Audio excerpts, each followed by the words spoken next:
हाय guys, myself Moulina Mukherjee aka mostly medico. और ये है हमारा third lecture of general microbiology. तो पिछले लेक्चर में हमने पढ़ा था बैक्टीरियल सेल वॉल के बारे में। आइए एक मिनट में रिवाइज कर लेते हैं। Bacterial cell wall gram positive और ग्राम नेगेटिव बैक्टीरिया के लिए अलग होते हैं। हमने पढ़ा कि ग्राम नेगेटिव बैक्टीरिया के लिए बैक्टीरियल सेल वॉल ज्यादा कॉम्प्लेक्स होता है as compare to gram positive bacteria. इसके अलावा हमने पढ़ा एंडोटॉक्सिन के बारे में, जो कि ग्राम नेगेटिव बैक्टीरिया के सेल वॉल में मेनली एम्बेडेडली प्रेजेंट होता है। और ये एंडोटॉक्सिन एंडोटॉक्सिक शॉक के लिए रिस्पॉन्सिबल होता है। उसका मैकेनिज्म भी हमने पढ़ा कि ये मैक्रोफेजेस को एक्टिवेट करता है, कॉम्प्लीमेंट सिस्टम को एक्टिवेट करता है और किसको, टिश्यू फैक्टर को एक्टिवेट करता है। अगर आपने पिछला वाला वीडियो नहीं देखा तो मैं हाईली रिकमेंड करूंगी कि आप सीक्वेंस में देखें, क्योंकि मैं यहाँ पे कंसेप्ट्स भी आपके क्लियर करवाने वाली हूँ। वो आप सीक्वेंस में नहीं देखोगे तो समझ नहीं आएगा। ओके, और इसके अलावा हमने क्या पढ़ा था? हमने पढ़ा था ग्लाइकोकैलिक्स। ग्लाइकोकैलिक्स जब सॉफ्ट होता है तब उसे स्लाइम कहते हैं, और जब टाइट होता है यानी कि टफ होता है तब उसे कैप्सूल कहा जाता है। कैप्सूल के बारे में हमने इसके बाद पढ़ा था कि कौन कौन से कैप्सुलेटेड ऑर्गेनिजम्स होते हैं, जिसका ट्रिक हमने याद किया था। साबा को 5 PM निक ने या बुलाया। हाँ, साबा को 5 PM निक ने बुलाया, यही वाला था। ओके, तो ऐसे ही आपको पिछले वाले लेक्चर को 1 से 2 मिनट में रिवाइज करना पड़ेगा, ताकि आप फर्दर कॉन्सेप्ट्स के लिए प्रिपेयर हो सके, क्योंकि मैं हर बार अपने अगले लेक्चर में पिछले वाले लेक्चर का रेफरेंस देती रहूंगी। ओके, तो चलिए आज हम लोग शुरू करेंगे बैक्टीरियल मोटिलिटी से। अब ये बैक्टीरियल मोटिलिटी क्या चीज होता है? बैक्टीरिया तो एक जगह पे स्टेबल नहीं रहते, उन्हें पहले होस्ट टिश्यू तक इन्वेट करना पड़ेगा, होस्ट को अटैक करने के लिए, होस्ट में डिजीज कॉज करने के लिए, या फिर होस्ट में एज ए कमेंसल रहने के लिए। ठीक है, तो चलिए देखते हैं। हाँ, उससे पहले मैं आप सभी को एक चीज रिवाइज करवाना चाहूंगी। ये देखिए, ग्राम पॉजिटिव और ग्राम नेगेटिव का जो सेल वॉल है, दोबारा से हम रिवाइज करते हैं। चलिए, ये है सेल मेम्ब्रेन, ये भी है सेल मेम्ब्रेन, यहाँ से यहाँ तक। ये है पेरिप्लाज्मिक स्पेस, ये भी है पेरिप्लाज्मिक स्पेस। यहाँ पे प्रेजेंट होता है लाइपोप्रोटीन। बहुत सावधान रहे, ये लाइपोप्रोटीन है, लाइपोपॉलीसैकेराइड नहीं है। ग्राम पॉजिटिव में लाइपोपॉलीसैकेराइड नहीं होता, ये ग्राम नेगेटिव का ही कैरेक्टरिस्टिक फीचर्स है। ओके, उसके बाद देखिए, ये थिक पेप्टाइडोग्लाइकन की लेयर है, यहाँ पे थिन सी पेप्टाइडोग्लाइकन की लेयर है, यहाँ पे लाइपोप्रोटीन इसमें भी प्रेजेंट है। ये देखिए पोरिन, पोरिन मैंने बोला था कि पंप, ये एक्सचेंज के काम आता है, बाहर लाइपोपॉलीसैकेराइड है। हो गया याद? चलो अभी पेप्टाइडोग्लाइकन के बारे में थोड़ा सा जान लेते हैं। पेप्टाइडोग्लाइकन 2 कंपोनेंट से बना है। ये देखिए, पेप्टाइडो यानी कि प्रोटीन कंपोनेंट, और ये ग्लाइकेन यानी कि शुगर कंपोनेंट। तो पेप्टाइड जो प्रोटीन होता है, हम सभी जो आप में से बहुत लोग होंगे जो जिम वगैरह करते होंगे, आपको पता होगा कि प्रोटीन्स हमारे मसल मास को इंक्रीज करने के लिए बहुत ज्यादा इंपॉर्टेंट है। क्यों है? क्योंकि प्रोटीन मसल के बिल्डिंग ब्लॉक्स है, वो हमारे स्ट्रेंथ के लिए बहुत ज्यादा इंपॉर्टेंट है। तो बैक्टीरिया में भी सेम, बैक्टीरिया में मसल नहीं होते, पर बैक्टीरिया में भी पेप्टाइड्स यानी कि प्रोटीन स्ट्रेंथ का ही काम करते हैं। और ग्लाइकन जो शुगर होता है, वो वेट या फिर बल्क का काम करता है। मैंने आपको बोला था कि जो कार्बोहाइड्रेट होता है, वो अगर एटमॉस्फेरिक H2O कम हो तो सिकुड़ जाता है, और अगर उसको हम पानी में रख दे तो वो फूल जाता है थोड़ा सा। तो वही वेट या फिर बल्क के लिए ग्लाइकन पार्ट यूज होता है।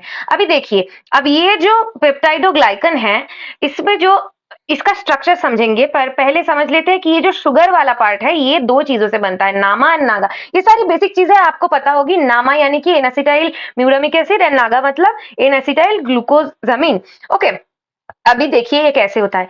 ये एक नामा है, ये एक नागा है, ऐसे नामा नागा करके ऐसे चलता रहता है। अब ये जो नामा है, नामा से एक chain of peptide molecules attach रहते हैं, और नीचे वाले इस नामा से भी एक chain of peptide molecules attach रहते हैं। अब ये कौन से हैं? इसे हम लोग याद रखेंगे आइला, ये निमोनिक से। ठीक है, AILA, alanine, isoglutamate, lysine and again alanine. अब ये ऊपर से नीचे आइला सीक्वेंस में है, अब ये नीचे से ऊपर भी आइला सीक्वेंस में है, और इससे जुड़ता है पेप्टाइड इंटरब्रिज। ठीक है, याद रहेगा। अभी वीडियो को पॉज करके 3 बार फटाफट से बनाओ। नामा नागा, नामा नागा, नामा से अटैच्ड होता है alanine, AILA, A for alanine, isoglutamate, lysine and again alanine. उल्टे से भी नामा से अटैच होता है alanine, isoglutamate, lysine and again alanine, और ये बीच में जुड़ा होता है पेप्टाइड इंटरब्रिज के द्वारा। ठीक है, अभी ये तो गया सेल वॉल का जो पेप्टाइडोग्लाइकन मेन स्ट्रक्चर है। अभी सेल वॉल एब्सेंट होता है माइकोप्लाज्मा में। यहाँ पे माइकोप्लाज्मा का ये लिखना था। ओके, चलो, अभी सेल वॉल एब्सेंट होता है माइकोप्लाज्मा में, पर अगर माइकोप्लाज्मा में सेल वॉल एब्सेंट होगा तो मैंने आपको पिछले लेक्चर में पढ़ाया था कि सेल वॉल का मेन फंक्शन होता है प्रोटेक्शन देना और ऑस्मोटिक बर्स्ट से सेल को बचाना, ताकि पानी अंदर आके सेल को खत्म ना कर दे। ठीक है, तो अगर माइकोप्लाज्मा में सेल वॉल एब्सेंट होगा तो इसका स्टेबिलिटी कौन मेंटेन करेगा, इसे प्रोटेक्ट कौन करेगा? इसके लिए इसके सेल मेम्ब्रेन में स्टेरॉल्स प्रेजेंट होते हैं। याद रखना, mycoplasma is the only prokaryotic organism जिसके सेल मेम्ब्रेन में स्टेरॉल प्रेजेंट होता है। Very very very important. Okay, चलो अब शुरू करते हैं। सेल वॉल डेफिशिएंट फॉर्म, अभी माइकोप्लाज्मा के बारे में पढ़ा, तो और भी कुछ फॉर्म्स है उनके बारे में भी हमें पढ़ना पड़ेगा। ये सेल वॉल जो डेफिशिएंट फॉर्म होते हैं इनको हम कहते हैं एल फॉर्म। एल बोले तो लिस्टर इंस्टीट्यूट, जहां पे इन्हें डिस्कवर किया गया था। ठीक है, अभी ये आपको, आप लिस्टर इंस्टीट्यूट याद रखो या ना रखो, पर जैसे तो याद हो ही जाता है स्टूडेंट्स को। अभी आप देखिए, ये जो एल फॉर्म है इसके दो टाइप्स होते हैं, unstable and stable. Unstable form वो वाले होते हैं जिनका जो सेल वॉल है लूजली अटैच्ड होता है, एंड जब पेनिसिलिन से हम लोग इस पे इफेक्ट करते हैं या फिर रिएक्ट करवाते हैं तो इसका जो सेल वॉल है वो स्टेबल नहीं रह पाता है। ठीक है, वो लूज होने की वजह से वो चला जाता है। नॉर्मली तो सेल वॉल प्रेजेंट होता है, पर जब पेनिसिलिन से हम ट्रीट करते हैं तो ये सेल वॉल चला जाता है। और स्टेबल है जिसमें परमानेंटली सेल वॉल नहीं है। अभी एग्जाम्पल पढ़ा माइकोप्लाज्मा, इसे हम लोग कैसे भी सेल वॉल्ड ऑर्गेनिज्म नहीं बना सकते। अभी अनस्टेबल फॉर्म के भी दो टाइप्स होते हैं, एक प्रोटोप्लास्ट, एक स्पीरोप्लास्ट। अभी protoplast, P for protoplast, P for gram positive organism. अगर ग्राम पॉजिटिव ऑर्गेनिज्म में सेल वॉल रिमूव कर दे तो वो हो जाएगा प्रोटोप्लास्ट, अगर ग्राम नेगेटिव में कर दे तो वो हो जाएगा स्पीरोप्लास्ट। ठीक है, पर स्पीरोप्लास्ट में some parts are remain, S for spheroplast, S for some part remains. ठीक है, ऐसे याद रखना है। चलो, अभी हम आज के फाइनल टॉपिक पे आते हैं जो कि है बैक्टीरियल मोटिलिटी। अभी बैक्टीरियल मोटिलिटी, बैक्टीरिया जो चलता है उसके लिए मेन जो ऑर्गन ऑफ लोकोमोशन है बैक्टीरिया का वो होता है फ्लैजेला। इसके अलावा पाइलाई या फिर फिमराई होता है, पर वो ऑर्गन ऑफ लोकोमोशन नहीं होता। Main organ of locomotion flagella है। एल डबल बार है, देखिए, एल फॉर लोकोमोशन। ठीक है, तो बैक्टीरिया का मेन जो ऑर्गन ऑफ लोकोमोशन है वो फ्लैजेला है। इसे जितनी बार चाहे रट लो, याद रखो, पर एग्जाम में टेंशन में ये गलती नहीं होनी चाहिए। ठीक है, अभी फ्लैजेला दो टाइप्स का होता है, एक एक्टोफ्लैजेला, एक एंडोफ्लैजेला। पहले एंडोफ्लैजेला समझते हैं। ये देखिए, अगर ये एक सेल है तो सेल के एनवेलप के अंदर होगा फ्लैजेला। ये इस टाइप का फ्लैजेला को बोलते हैं एंडोफ्लैजेला। अच्छा सॉरी, हाँ मेरी हिंदी अभी भी वो थोड़ी सी टूटी है, आप थोड़ा एडजस्ट कर लीजिए, मैं काम कर रही हूँ उस पर। चलिए वापस आते हैं। एंडोफ्लैजेला जो होता है वो सेल एनवेलप के अंदर होता है और ये मेनली पाया जाता है स्पाइरोकीट्स के अंदर। अभी ये टाइप का फ्लैजेला ओरिजिनेट करता है पेरिप्लाज्मिक स्पेस में से। चलिए अभी स्पाइरोकीट्स के लिए एक ट्रिक समझ लेते हैं। स्पाइरोकीट्स एक ऐसे ऑर्गेनिजम्स होते हैं जो बहुत ही ज्यादा स्पाइरल एंड पतले टाइप के होते हैं। तो इसके लिए एक ट्रिक मैंने अपने मैडम से सीखा था, वही आपको शेयर कर रही हूँ कि स्पाइरोकीट्स के लिए हमें याद रखना है एक spiral belt, BLT, B for Borrelia, L for Leptospira, T for Treponema. ये मैंने अपने मैडम से सीखा था, डॉक्टर ममता जावा मैम से, तो उन्हें क्रेडिट देना चाहिए। ये उनका ट्रिक है, आप ऐसे याद रख सकते हैं। ठीक है, अभी ये जो एक्टोफ्लैजेला है, एक पढ़ा हमने एंडोफ्लैजेला, एक पढ़ेंगे हम एक्टोफ्लैजेला। अभी एक्टोफ्लैजेला बैक्टीरियाज में प्रेजेंट होते हैं, इसके भी बहुत सारे टाइप्स होते हैं। ठीक है, पहला टाइप है मोनोट्राइकस यानी कि यूनिपोलर। ये एक बैक्टीरिया है, उसके एक एंड में एक पूंछ की तरह फ्लैजेला अटैच्ड होगी। अब ये कौन से बैक्टीरिया में पाया जाता है, देखिए, विब्रियो कॉलेरे एंड स्यूडोमोनास एरुजिनोसा। इसे कैसे याद रखें, VIP तो आप सभी को पता है, तो V for vibrio कॉलेरे, P for Pseudomonas, और I को ऐसे लिखो तो 1 या फिर I समझ नहीं आता, 1 भी कह सकते हैं, I भी कह सकते हैं। तो यही तो हुआ ना यूनिपोलर, एक फ्लैजेला और IP। देखिए हमारा ट्रिक भी कैसे हो गया। तो VIP, फटाफट मेरे साथ बोलिए, विब्रियो कॉलेरी, स्यूडोमोनास एरुजिनोसा।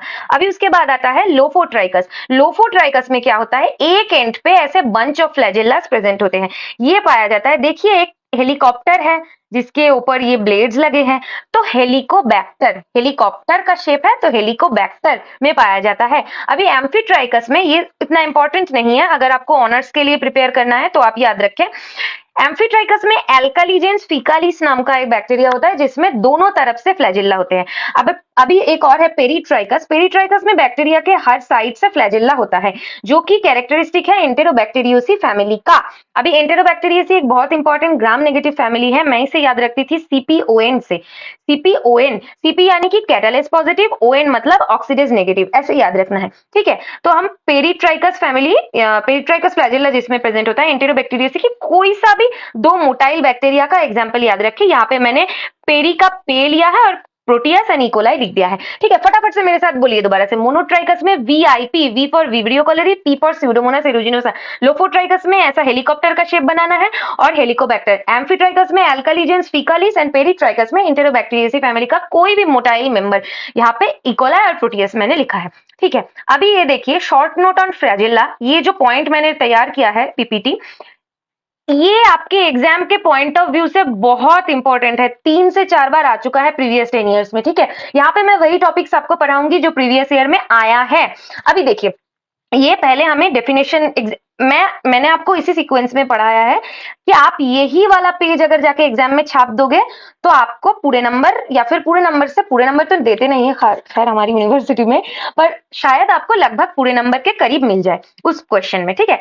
तो देखिए पहले definition, flagella are the thread-like appendages protruding from the cell wall that confers motility to bacteria। ये बहुत आसान है कि ये एक पतला appendages होता है जो सेल वॉल से प्रोट्रूड करता है और बैक्टीरिया के मोटिलिटी में हेल्प करता है। ये ऑर्गन ऑफ लोकोमोशन है, मैंने आपको बताया। अब ऑनर्स वाले बच्चे देख लीजिए जिन्हें ऑनर्स चाहिए। ये वैल्यू है 5 to 20, 0.01 to 0.02 माइक्रोमीटर थिक। इन वैल्यू को एग्जाम में लिखो तो ये एक्स्ट्रा एज है, एग्जामिनर को लगेगा कि ये बच्चे ने ज्यादा पढ़ाई की है। अब मैं इसे कैसे याद रखती थी, मैं इन दोनों के जो रेंज का जो अपर लिमिट और लोअर लिमिट है, इनके एकदम बीच वाला वैल्यू याद कर लेती थी। यहाँ पे 5 और 20 है ना, तो मैं करीब 12 या 13 याद कर लूंगी तो मुझे दोनों ही याद हो जाएंगे, ठीक है। ऐसे मैं याद करती थी। अब इतने सारे वैल्यूज के लिए ट्रिक तो नहीं हो सकता। अभी देखिए डेमोन्स्ट्रेशन ऑफ फ्लैजेला। अब किसी ऑर्गेनिज्म में फ्लैजेला प्रेजेंट है या नहीं, इसे हम लोग कैसे डेमोन्स्ट्रेट करते हैं। एक तो होता है डायरेक्ट मेथड, एक होता है इनडायरेक्ट मेथड। डायरेक्ट मेथड में होता है टैनिक एसिड स्टेनिंग, जिसे हम लीवसन्स मेथड भी बोलते हैं, और इनडायरेक्ट में होता है, डायरेक्ट में ही एक और मेथड होता है इलेक्ट्रॉन माइक्रोस्कोपी। इनडायरेक्ट में होते हैं 4 मेथड, जिसमें ये हैंगिंग ड्रॉप मेथड हमारे लैब में करवाया भी जाता है। Hanging drop method, dark ground microscope, phase contrast microscope and Craigie's tube method. ये एक एक यू शेप का ट्यूब होता है जिसमें बैक्टीरिया का मोटिलिटी टेस्ट किया जाता है, इसे रटना ही है। एक सिंपल से देख लीजिए, इलेक्ट्रॉन माइक्रोस्कोप में फ्लैजेला बहुत छोटे छोटे होंगे, तो डायरेक्टली हम लोग इलेक्ट्रॉन माइक्रोस्कोप में भी देख सकते हैं और इनडायरेक्टली हम लोग डार्क ग्राउंड या फिर फेस कॉन्ट्रास्ट माइक्रोस्कोप में भी देख सकते हैं। अभी पार्ट ऑफ फ्लैजेला अगर हम बोले तो फ्लैजेला फ्लैजिलीन प्रोटीन से बना होता है और एच एंटीजन इसमें प्रेजेंट होता है। एक बात याद रखिए, हमारे बॉडी के हमारे जो ओन सेल्फ प्रोटीन्स है, उसके अलावा कोई भी यूनिवर्स का दूसरा प्रोटीन हमारे बॉडी के लिए एक फॉरेन एलिमेंट या फिर एक एंटीजन की तरह ही ट्रीट करता है, क्योंकि उसके अगेंस्ट हमारे बॉडी में कोई टॉलरेंस डेवलप नहीं होती। ये कॉन्सेप्ट मैं आपको इम्यूनोलॉजी में जाके समझाऊंगी, पर अभी के लिए याद रख लीजिए फ्लैजिलिन प्रोटीन है एच एंटीजन। अभी ये बेसिस है विडाल टेस्ट के लिए। पिछले बारी लेक्चर में मैंने आपको क्या बताया था, ओ एंटीजन कहाँ पे होता है, याद करो याद करो याद करो। एंडोटॉक्सिन में ओ एंटीजन होता है, किस वाले पार्ट में, आउटर पार्ट में। क्या था, OPA, lipid A inside, P for core polysaccharide, और बाहर एक पॉलीसैकेराइड टेल था। तो वो जो पॉलीसैकेराइड टेल था वो ओ एंटीजन था, यहाँ पे ये एच एंटीजन है। ये हाईली एंटीजेनिक होता है, यहाँ पे 3 पार्ट होता है, आप सभी को पता है, basal body, hook, filament, class 10 से पढ़ते आ रहे हैं हम लोग। अभी ग्राम पॉजिटिव एंड नेगेटिव में एक ही डिफरेंस है, ध्यान से देखिए इस इमेज को। ये सेल वॉल है, ये पेरीप्लाज्मिक स्पेस है, ये सेल मेम्ब्रेन है। अभी cell membrane M for M ring, ठीक है। Periplasmic space S for S ring, जो कि पेरीप्लाज्मिक स्पेस पे प्रेजेंट होगा।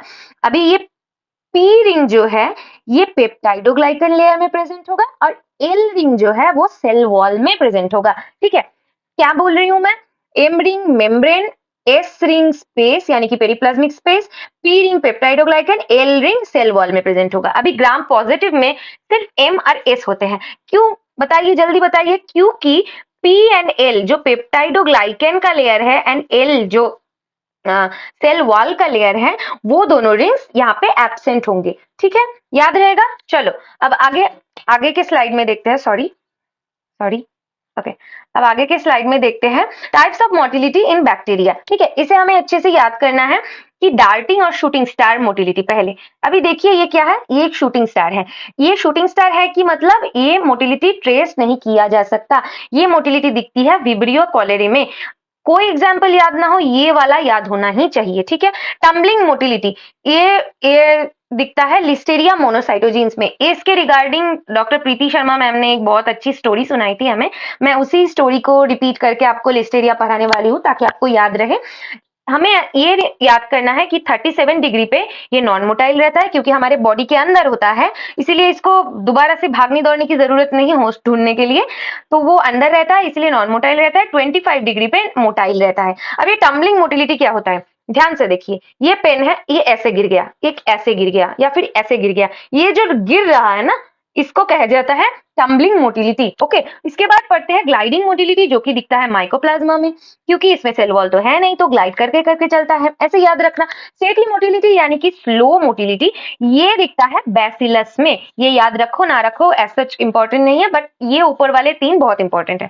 अब इस स्लाइड का most important part swarming motility, viva में बहुत पूछते हैं, पेपर में भी आता है। ये एक टाइप का मास मूवमेंट है, ऐसे ऐसे ऐसे ऐसे कॉन्सेंट्रिक रिंग्स में ये फैलता जाता है, ठीक है। ये दिखता है पीसीबी में। क्या क्या बोल रही हूं मैं, PCB, Proteus, Clostridium tetani and Bacillus cereus में, इसे याद रखना है पीसीबी करके। ये एक टाइप का ग्रोथ पैटर्न भी है। अभी याद रखते हैं मोटिलिटी इन स्पाइरोकिड्स, स्पाइरल बेल्ट याद है ना, बोरेलिया, लेप्टोस्पाइरा, ट्रिपोनिमा, ये ट्रिक याद रखना काम आएगा। अभी ये तो स्पाइरल ऑर्गेनिजम्स है, तो ये कॉक स्क्रू की तरह एक्ट करते हैं। ये देखिए, अगर कॉक स्क्रू ऐसे ऐसे करके एक्ट करता है, ठीक है। ऐसे एक मोटिलिटी होता है, एक स्प्रिंग जैसा मोटिलिटी होता है, क्योंकि ऐसा ही है ना शेप इनका, तो स्प्रिंग जैसा ऐसे अगर एक स्प्रिंग होगा तो ये सिकुड़ेगा और फिर एक्सपैंड होगा, ऐसे ऐसे करके, ऐसे ऐसे ऐसे ऐसे करके ये लोग मूव करते हैं। और फ्लेक्शन एक्सटेंशन मोटिलिटी, ये 3 याद रखना। अभी मोटिलिटी इन प्रोटोजोआ अगर बोले तो 2 प्रोटोजोआ इंपॉर्टेंट है, एक जियार्डिया लैम्बलिया, एक ट्राइकोमोनास वेजाइनलिस। जियार्डिया लैम्बलिया यानी कि गिरता हुआ लीफ, फॉलिंग लीफ, गिरता, गिरता से जियार्डिया, ओके, गिरता से जियार्डिया। अभी ट्राइकोमोनास वेजाइनलिस, ये भी डॉक्टर प्रीति मैम का ट्रिक है याद रखने के लिए, इसलिए मैं बोल रही हूँ। और ट्राइकोमोनास वेजाइनलिस का जो होता है ये ऐसे शेप का होता है, ऐसे फैन शेप का होता है या फिर स्ट्रॉबेरी शेप का होता है, ठीक है। एंटीरियर पार्ट में ज्यादा फ्लैजेला होता है, पोस्टीरियर में कम होता है, ठीक है। अगर इसीलिए एंटीरियर पार्ट ज्यादा फोर्सफुली मूव करता है, ज्यादा फास्ट मूव करता है। जैसे बंगाली में एक वर्ड है डिगबाजी, और हिंदी में कहते हैं गुलाटी लेना, गुलाटी लेना, ऐसे ऐसे ले लो, ऐसे करके ऐसे करके ऐसे करके ऐसे करके, ऐसे ये मूव करता है। एंटीरियर पार्ट ज्यादा जल्दी मूव करता है, पोस्टीरियर पार्ट धीरे धीरे मूव करता है।